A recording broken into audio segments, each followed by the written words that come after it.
160 qoys oo ah dadka abaaruhu saameeyeen oo ka soo doolay degmada Shaygoosh oo ku sugan degmada Shabeeley ayaa la gaarsiiyay deeq isugu jira raashin iyo bustayaal. Deeqdani ayaa waxa iska kaashaday culimada iyo odayaal dhaqameedka kuwaasi oo sheegay in loo baahan yahay in la iska kaashado sidii dadka walaalaheen ee abaaruhu saameeyeen loo garab istaagi lahaa. halkan ay degan yihiin dad ka soo barakacay gobolka Qorraxay degmada Shaygoosh gaar ahaan qabalaha Wichiwaachi dadku lamay qabsanin meeshan oo meel ay hore u yaqaaneen ma aha xooluhuna lamay qabsanin culays badan baa runtii jira dadkan waxaan u keenay oo aan meeshan ku wareejinay galabta raashin bariisa oo 130 haaf ah iyo timir 30 kaartoon ah iyo bustayaal 30 xabba ah iyo saliid 130 iyo 6 caagadood ah iyo jeerigaamo 290 ah ayaanu ku wareejinay baaqandireyna wuxuu yahay xaaladda dadkani ku sugan yihiin waad aragtaan ilaahay aan barina subxaanahu wa ta'ala meelan joognaba inuu ilaahay abaarteena ka soo jebiyo oo roob ina siiyo waxaan baaq u bixinaynaa cid kasta oo dadka danaynaysa oo meel kasta joogta inay dadka halka waxay deeq ku soo bixinayaan aakhriya adduunka ay la soo baxaan wax kasto ay u qaban karaan haday waxay huwadaan tahay hadaa waxay cunaan ay tahay haday waxay xidhaan ay tahay haday dawadii xoolaha tahay haday tii dadka tahay nin waliba waa inuu halka isagoo iski u wada waa inuu iyaga soo tirakabsiyo baaqaasaan daliya dibadba u bixinaynaa xafiisku wuxuu sameeyay assessment uu ka sameeyay gobolka Faafan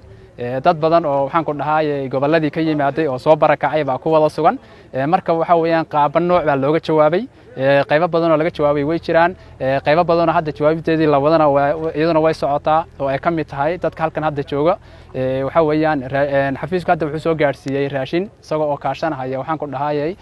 culimadii masaajidka oo ayaguna isxilqaamay oo ayaguna keenay waxaan ku dhahay bustayaal iyo timir iyo jeergaan inta ayaguna ay keenay xafiiskuna waxa weeyaan baabuurkii iyo raashin iyo waxaan ku dhahay iyo saliidii iyo jeergaamo intaas ku soo daray marka waxa weeyaan hadda qabaleegana joogna marka waa noocaas gudoomiye ku-xigeenka degmada Shabeeley ayaa sheegay in ay shacabka iyo maamulku ay si wada jir ah u soo dhaweeyeen dadka walaalahood ah ee ay abaaruhu saameeyeen dadkan aad arkaysaan maanta faraha badan waxay ka soo barakaceen dadkani ama ay ka soo dooleen qabalaha Wichiwaachi ee degmada Shaygoosh gobolka Qorraxay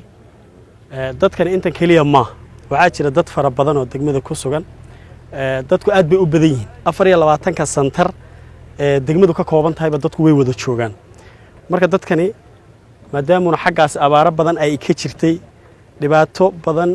ayaa dadkan ay haysata hadda dhibaatooyinkan hadda dadka imika aynu dul joogna hadda caawa haduu jir ku dhufto meel ay ka galaan ma jiro xoolihii baqtiga waa kan aan wada arkayno inta badan waxa la yiraahdaa jiilaal iyo jir baa la sameeyay baa la yiraahdaa xoolahan inta badan haddaan dadkan imika hadda aan hooy ama bac iyo wax lala soo gaarin iyaga iyo dunyadooduba way israacayaan marka dhibaatadan hadda dadka haysata dadkii hadda ay u yimaadeen runtii aad bay dadku loo soo dhaweeyay laakiin iyagii waxaad moodaa dadkii halkan joogay iyo dadkii kale inay isla sii barakacayaan waxaan baaq anigu u jeedinayaa dhammaan qurba joogta iyo daneeyaasha kulay dadka dawladda deegaanka Soomaalida u dhashay inay ka qayb qaataan maray ku-xigeenka mashruuca horumarinta habnololeedka bulshada xoolo dhaqatada iyo xoolo dhaqato beeraleyda dawladda deegaanka Soomaalida ayaa u mahad celiyay dadka isku xilqaamay inay soo gaarsiiyaan deeqdan walaalahood waxaan mahad gaar u jeedinaynaa dadkii isxilqaamay soo ururiyay raashinkan oo ay ka mid yihiin culimada masjidka Nuur iyo golaha arrimaha islaamka ee dawladda deegaanka Soomaalida oo yabo fara badan iyo dhawaaq fara badan oo dadka wax heli kara ku baraarujiyay inay walaalahooda tabaalaysan ee abaaraha ku soo barakacay ee ka soo barakacay gobolka Qorraxay meelo kamid ah khaasatan degmada Shaygoosh qabaleegeeda Wichiwaachi in ay soo gaarsiiyaan deeqda ay dadweynaha ka ururiyeen oo dhan timir iyo bustayaal xafiiska RRCdu inta wuxuu ku soo daray ama DBBC uu ku soo daray bariiskaas oo 200 oo kiisha iyo saliida ayuu ku soo daray waxaana filayaa gacan bini aadam waxba ma gaarsiin karo laakiin dadku intooda faraha badan way isxilqaamayaan waxaan leenahay dadka wax haysta ama wax heli kara inayna ka hakranin walaalahood wixii ay u geysan karaan. hadda 2 goobood oo tii koobaad ay middan tahay ayaa raashinka iyo bustayaashaas iyo wixii yaraa la soo helay aan soo gaarsiinay. waxaa kaloo nu sii soconaa goob kale oo ay dad sidan oo kale iyaguna ay joogaan oo aan rabno inaanu raashinka qaybta kale hadhay aanu gaarsiino. waxaan leenahay dal iyo dibad dadka ku nool waad aragtaan dadkani weligood ma ayna imanin halkan. waad imanaysaana mayna islahayn inay dadkooda iyo dunyadooda waxa ay heli karaan ay ku badbaadsadaan meesha daaq leh ayay u soo hayaameen. haddii ay soo hayaameenna deegaan abaaraysan oo kale oo koodii un in yar dhaamay yimaadeen. marka gacanta bini aadamku waxay qaban karto iska yar tahay, laakiin waxaan leenahay intii la isu naxariisan karo ha la isu naxariisto, ilaahayna dib ha loo baryo, dadkana aynaan moogaanin, dawlad iyo shacab aynaan moogaanin, mid dal jooga iyo mid dibad joogaba. dadka deeqda la gaarsiiyay ayaa codsaday in taageerada loo joogteeyo. abaartu aad iyo aad ayay wadanka u saameysay, dhibaato badan baa ka jirta, maxaan ku dhahay naf iyo maalba ah. waxaa jirta wax oon la dhaho,